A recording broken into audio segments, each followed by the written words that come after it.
Assalamualaikum warahmatullahi wabarakatuh. Sebelumnya kita doakan dulu pasukan Garuda besok akan menghadapi lawan yang berat, Samurai Biru dari Jepang. Semoga perjuangannya mendapatkan hasil yang maksimal. Rame di media massa masalah Pak Lutfi yang kemarin lalu menghadiri Harlah Muslimat NU di GBK yang ke-78. Rame yang hadir, rame acaranya, tapi juga rame beritanya. Dan berita yang paling unik menurut kita ketika dalam acara yang sudah berlangsung ini ada orang yang berpakaian putih-putih dan berkerudung putih yang ternyata Pak Lutfi tiba-tiba datang dari samping panggung, lantas duduk di tempat di mana Ketua PBNU Gus Yahya Stakuf duduk sebelumnya. Ini menjadi berita yang besar. Ada yang mengatakan bagaimana seorang Pak Lutfi itu yang ketua Jatman, ketua Sufi dunia, melakukan hal-hal yang seperti itu. Tidak canggung, tidak tepo seliro, tidak unggah-ungguh, dan tidak mempunyai perasaan gimana-gimana. Begitu datang dalam suasana beliau yang sudah terlambat, langsung duduk di samping Presiden kita Bapak Joko Widodo. Kita tinggalkan itu. Yang rame lagi setelah Pak Lutfi ini dinonaktifkan dari organisasi PBNU yang diketuai dirinya, yaitu Ketua Jatman, itu kemudian ada usulan-usulan kenapa tidak di DO sekalian. Nah, ini ramai di media massa, bahkan di komen-komen netizen ini amat sadis tentang beliau Pak Lutfi ini.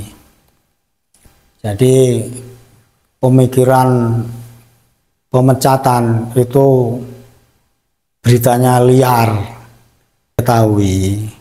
Jadi Pak Lutfi ini dinonaktifkan bukan berarti dipecat. Itu yang saya tahu. Karena dalam haru biru Pilpres ini beliau mendukung salah satu calon presiden. Jadi karena kesibukannya dalam mendukung ini, itu sudah ada ketentuan dari PBNU, siapapun harus mundur atau dinonaktifkan.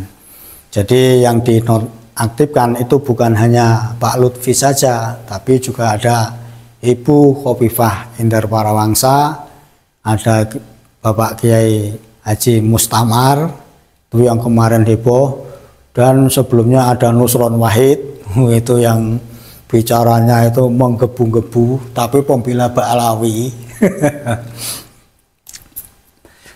Jadi netizen ini mengusulkan dalam berita-berita media massa ini, kenapa si Pak Lutfi ini tidak sekalian dipecat saja?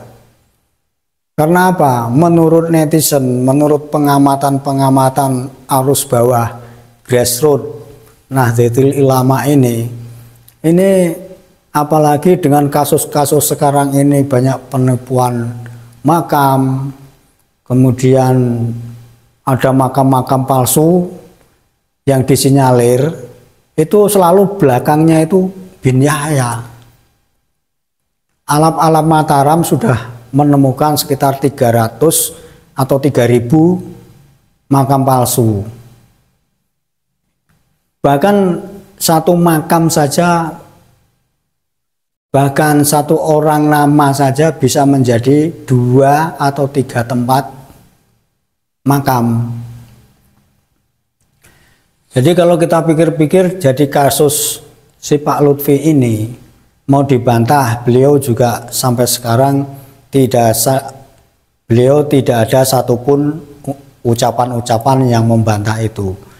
Jadi berita-berita liar tentang beliau ini dibiarkan saja sama beliau, mungkin dengan harapan akan senyap pada akhirnya.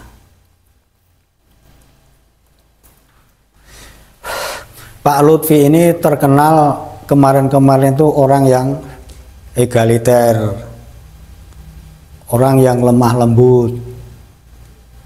Pokoknya si orang-orang terpesona sehingga menjuluki beliau ini adalah waliullah yang masih hidup di negara kita.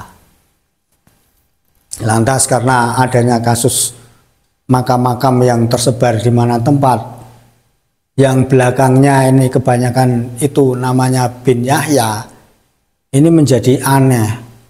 Ini jadi perbuatan siapa? Jadi akhirnya tembakan dari netizen-netizen ini ditujukan kepada beliau, apalagi Trah Mataram itu namanya Raden Sudibyo ini pernah mengatakan dalam satu videonya, mengatakan kalau Pak Lutfi ini sampai kapanpun saya tidak akan bisa menyebutnya Habib Lutfi sebelum dia menunjukkan bukti-bukti bahwa Pak Lutfi ini masih Trah dari Mataram.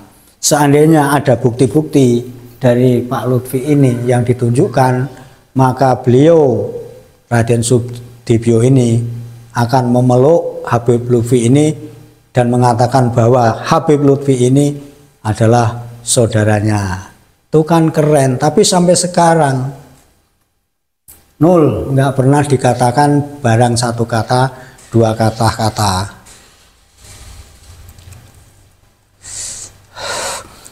Jadi bergulirnya usulan dari netizen, YouTuber, dan akar rumput NU ini yang mengusulkan Pak Lutfi ini supaya dipecat sekalian, itu saya rasa ini belum bisa. Karena apa? Beliau ini masih terlalu kuat pengaruhnya. Bahkan sekarang masih juga sebagai Watim-Pres.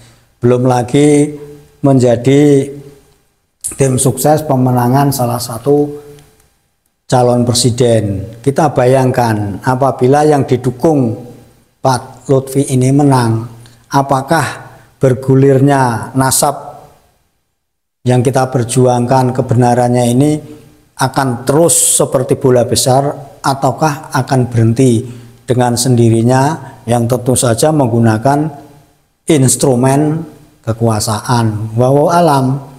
Jadi bagi teman-teman yang mengharap Pak Lutfi sekalian itu di DU dari kepengurusan PBNU, saya kira masih jauh. Bukan berarti kita pesimis, tapi kenyataannya seperti itu. Semua orang melihat situasi, dan ini semoga akan terus bergulir, dan perkara kepalsuan ini terus semoga akan dibongkar oleh siapapun yang tahu sepak terjangnya Pak Lutfi ini, sehingga pada suatu masa benar-benar bahwa perjuangan ini akan kita raih dengan sebenar-benarnya. Perjuangan ini akan kita nikmati dengan hasil yang bagus. Nikmat apa? Bukan berarti kita merendahkan satu sama lain, klan satu sama lain, tapi kita memperjuangkan kesetaraan dan kejujuran. Benarkah klan-klan Ba'alawi ini benar duriah dari Nabi Muhammad SAW ataukah asli dari gen Yahudi Askenazi Kaukasia? Harapan untuk supaya Pak Lutfi ini di DU dari PBNU, kita tunggu saja waktu yang terus berjalan, angin yang terus datang, dari mana suara-suara itu, dan kebongkaran-kebongkaran kepalsuan apalagi yang bisa kita tampilkan sebagai fakta bahwa klan Bahlawi di Nusantara ini kita harus waspadai. Bagaimanapun karena mereka, nenek moyang mereka datang kemari itu bukan untuk menyebarkan agama, tapi semata-mata ikut ajakan Belanda dalam penjajahan di Nusantara ini. Selamat malam, assalamualaikum warahmatullahi wabarakatuh.